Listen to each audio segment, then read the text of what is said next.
یرمیہ اور اس کا 7واں باب جو 34 آیات پر مشتمل ہے۔ یہ وہ کلام ہے جو خداوند کی طرف سے یرمیہ پر نازل ہوا، اور اس نے فرمایا، تو خداوند کے گھر کے پھاٹک پر کھڑا ہو اور وہاں اس کلام کا اشتہار دے اور کہہ، اے یہودا کے سب لوگو جو خداوند کی عبادت کے لیے ان پھاٹکوں سے داخل ہوتے ہو، خداوند کا کلام سنو۔ رب الافواج اسرائیل کا خدا یوں فرماتا ہے کہ اپنی روشیں اور اپنے اعمال درست کرو تو میں تم کو اس مکان میں بساؤں گا۔ جھوٹی باتوں پر بھروسہ نہ کرو اور یوں نہ کہتے جاؤ کہ یہ ہے خداوند کی ہیکل، خداوند کی ہیکل، خداوند کی ہیکل، کیونکہ اگر تم اپنی روشیں اور اپنے اعمال سراسر درست کرو، اگر ہر آدمی اور اس کے ہمسائے میں پورا انصاف کرو، اگر پردیسی اور یتیم اور بیوہ پر ظلم نہ کرو، اور اس مکان میں بے گناہ کا خون نہ بہاؤ، اور غیر معبودوں کی پیروی جس میں تمہارا نقصان ہے نہ کرو، تو میں تم کو اس مکان میں اور اس ملک میں بساؤں گا جو میں نے تمہارے باپ دادا کو قدیم سے ہمیشہ کے لیے دیا۔ دیکھو، تم جھوٹی باتوں پر جو بے فائدہ ہیں بھروسہ کرتے ہو۔ کیا تم چوری کرو گے، خون کرو گے، زناکاری کرو گے، جھوٹی قسم کھاؤ گے، اور بال کے لیے بخور جلاؤ گے، اور غیر معبودوں کی جن کو تم نہیں جانتے تھے پیروی کرو گے، اور میرے حضور اس گھر میں جو میرے نام سے کہلاتا ہے آ کر کھڑے ہوگے اور کہو گے کہ ہم نے خلاصی پائی تاکہ یہ سب نفرتی کام کرو۔ کیا یہ گھر جو میرے نام سے کہلاتا ہے تمہاری نظر میں ڈاکوؤں کا غار بن گیا؟ دیکھ، خداوند فرماتا ہے، میں نے خود یہ دیکھا ہے، پس اب میرے اس مکان کو جاؤ جو سیلا میں تھا، جس پر پہلے میں نے اپنے نام کو قائم کیا تھا، اور دیکھو کہ میں نے اپنے لوگوں یعنی بنی اسرائیل کی شرارت کے سبب سے اس سے کیا کیا۔ اور خداوند فرماتا ہے، اب چونکہ تم نے یہ سب کام کیے، میں نے بر وقت تم کو کہا اور تاکید کی پر تم نے نہ سنا، اور میں نے تم کو بلایا پر تم نے جواب نہ دیا۔ اس لیے میں اس گھر سے جو میرے نام سے کہلاتا ہے، جس پر تمہارا اعتماد ہے، اور اس مکان سے جسے میں نے تم کو اور تمہارے باپ دادا کو دیا، وہی کروں گا جو میں نے سیلا سے کیا ہے، اور میں تم کو اپنے حضور سے نکال دوں گا، جس طرح تمہاری ساری برادری افرائیم کی کل نسل کو نکال دیا ہے۔ پس تو ان لوگوں کے لیے دعا نہ کر اور ان کے واسطے آواز بلند نہ کر، اور مجھ سے منت اور شفاعت نہ کر، کیونکہ میں تیری نہ سنوں گا۔ کیا تو نہیں دیکھتا کہ وہ یہودا کے شہروں میں اور یروشلیم کے کوچوں میں کیا کرتے ہیں؟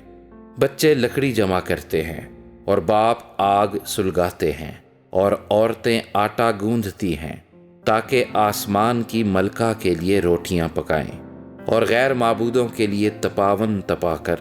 مجھے غضبناک کریں۔ خداوند فرماتا ہے، کیا وہ مجھ ہی کو غضبناک کرتے ہیں؟ کیا وہ اپنی ہی روح سیاہی کے لیے نہیں کرتے؟ اسی واسطے خداوند خدا یوں فرماتا ہے کہ دیکھ، میرا قہر و غضب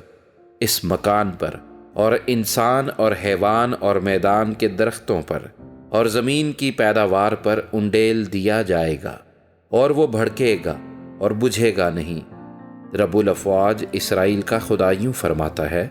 کہ اپنے ذبیحوں پر اپنی سوختنی قربانیاں بھی بڑھاؤ اور گوشت کھاؤ، کیونکہ جس وقت میں تمہارے باپ دادا کو ملک مصر سے نکال لایا، ان کو سوختنی قربانی اور ذبیحے کی بابت کچھ نہیں کہا اور حکم نہیں دیا،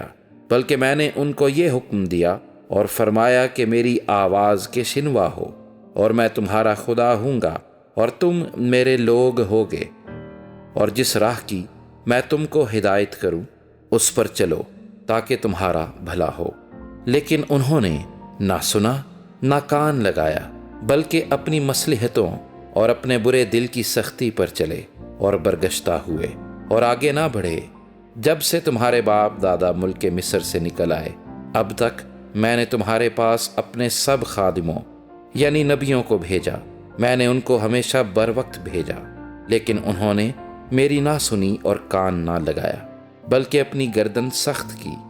انہوں نے اپنے باپ دادا سے بڑھ کر برائی کی۔ تو یہ سب باتیں ان سے کہے گا، لیکن وہ تیری نہ سنیں گے۔ تو ان کو بلائے گا، لیکن وہ تجھے جواب نہ دیں گے۔ پس تو ان سے کہہ دے کہ یہ وہ قوم ہے جو خداوند اپنے خدا کی آواز کی شنوا اور تربیت پذیر نہ ہوئی۔ سچائی نیست ہو گئی اور ان کے منہ سے جاتی رہی۔ اپنے بال کاٹ کر پھینک دے اور پہاڑوں پر جا کر نوحہ کر، کیونکہ خداوند نے ان لوگوں کو جن پر اس کا قہر ہے رد اور ترک کر دیا ہے، اس لیے کہ بنی یہودا نے میری نظر میں برائی کی۔ خداوند فرماتا ہے، انہوں نے اس گھر میں جو میرے نام سے کہلاتا ہے اپنی مکروہات رکھیں تاکہ اسے ناپاک کریں، اور انہوں نے توفت کے اونچے مقام بن ہنوم کی وادی میں بنائے تاکہ اپنے بیٹوں اور بیٹیوں کو آگ میں جلائیں، جس کا میں نے حکم نہیں دیا اور میرے دل میں اس کا خیال بھی نہ آیا تھا۔ اس لیے خداوند فرماتا ہے، دیکھ وہ دن آتے ہیں کہ یہ نہ توفت کہلائے گی نہ بن ہنوم کی وادی، بلکہ وادی قتل، اور جگہ نہ ہونے کے سبب سے توفت میں دفن کریں گے، اور اس قوم کی لاشیں ہوائی پرندوں اور زمین کے درندوں کی خوراک ہوں گی، اور ان کو کوئی نہ ہنکائے گا۔ تب میں یہودا کے شہروں میں اور یروشلیم کے بازاروں میں خوشی اور شادمانی کی آواز، دلہے اور دلہن کی آواز موقوف کروں گا، کیونکہ یہ ملک ویران ہو جائے گا۔